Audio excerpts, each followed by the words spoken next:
NEET paper leak और UGC net paper leak विवाद के बीच उत्तर प्रदेश की योगी सरकार ने पेपर लीक और नकल माफियों की कमर तोड़ने के लिए बड़ा फैसला लिया है।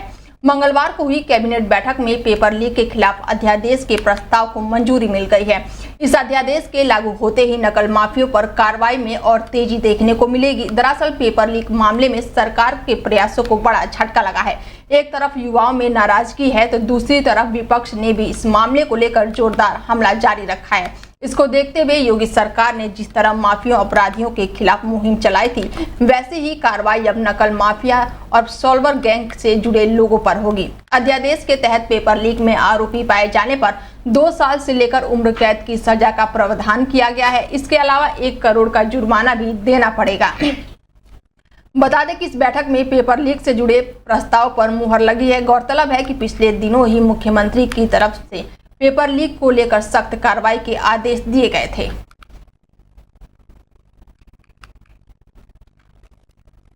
बीते दिनों आपातकाल की 50वीं बरसी पर बीजेपी संविधान और लोकतंत्र के नाम पर कांग्रेस को घेरती हुई नजर आई। पूरे देश में बीजेपी के बड़े बड़े नेता कांग्रेस के खिलाफ प्रेस कॉन्फ्रेंस कर रहे थे। बता दें कि बीजेपी पूरे देश में आपातकाल के विरोध में इस दिन को काले दिवस के रूप में मना रही थी। इस मौके पर जिले से लेकर प्रदेश स्तर तक अलग अलग कार्यक्रम हो रहे थे और लोगों को ये बताने और समझाने का प्रयास किया जा रहा था कि विपक्षी दल, जिसमें खासकर कांग्रेस ने संविधान बदलने के नाम पर मोदी सरकार को घेरने की साजिश की थी, बल्कि असली लोकतंत्र विरोधी कांग्रेस ही है। तो वहीं यूपी के सीएम योगी आदित्यनाथ ने भी अपने आवास पर प्रेस कॉन्फ्रेंस करते हुए कहा कि भारत के संविधान लोकतंत्र का एक काला अध्याय आज से 50 साल पहले हुआ था। कांग्रेस की तत्कालीन सरकार ने भारत के संविधान का गला घोटते हुए लोकतंत्र को खत्म करने की साजिश रची थी। रात के अंधेरे में कांग्रेस की सरकार ने इंदिरा गांधी के नेतृत्व में लोकतंत्र को खत्म करने का काम किया था। विपक्ष के सभी नेताओं को बंद कर लोकतंत्र का गला घोटने का काम किया था। 50 साल पहले भी कांग्रेस ने सिर्फ चेहरा बदला था और आज भी वही चेहरा है। 1950 में संविधान लागू होने के बाद से लेकर के 2014 तक कांग्रेस नेतृत्व की सरकार ने देश के संविधान में 1 बार नहीं, 2 बार नहीं, 75 से अधिक बार संशोधन प्रस्तुत करके अपने स्वार्थों की पूर्ति करने का प्रयास किया। कांग्रेस का कभी लोकतंत्र पर विश्वास नहीं था। आपने देखा होगा संविधान की धारा 356 का दुरुपयोग करते हुए राज्यों में सरकारों को 90 से अधिक बार अनैतिक तरीके से बर्खास्त करने का कार्य कांग्रेस ने किया। फर्रुखाबाद में आपातकाल की 50वीं बरसी पर बीजेपी ने मौन जुलूस निकाला। आवास विकास जिला कार्यालय पर आयोजित की गई गोष्ठी। बता दें कि लोकतंत्र के सेनानियों के सम्मान में ये जुलूस निकाला गया। मुख्य अतिथि जिला प्रभारी शिव महेश दुबे ने इंडिया गठबंधन और कांग्रेस पर जमकर हमला बोला।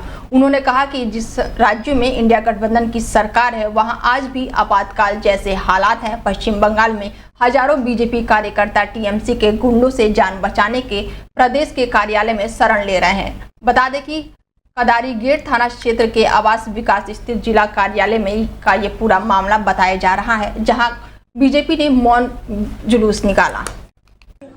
जिस तरीके से कांग्रेस ने 25 जून 1975 को देश की लोकतंत्र की हत्या करके संविधान को बंधक बना के आपातकाल की घोषणा करी थी, जो 21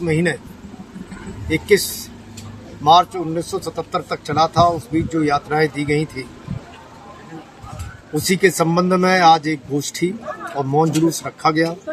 अतीत को याद करते हुए अभी तक 2024 तक उसी तरह लगातार कांग्रेस कार्य कर रही है। संविधान को बंधक बनाकर एवं लोकतंत्र की हत्या करके लोगों में झूठा भ्रम फैलाकर तुष्टीकरण की नीति अपनाकर लोगों की मत लेना चाहती है और सत्ता में आना चाहती है। लोकसभा में स्पीकर के चुनाव के लिए एनडीए और इंडिया अलायंस ने अपने उम्मीदवार उतार दिए हैं। एनडीए से बीजेपी सांसद ओम बिरला और इंडिया से कांग्रेस सांसद के सुरेश उम्मीदवार हैं। इस चुनाव के जरिए ये भी तय हो जाएगा कि किसके साथ कितनी संख्या है। हालांकि मतदान से पहले ही अखिलेश को बड़ा झटका लगा है।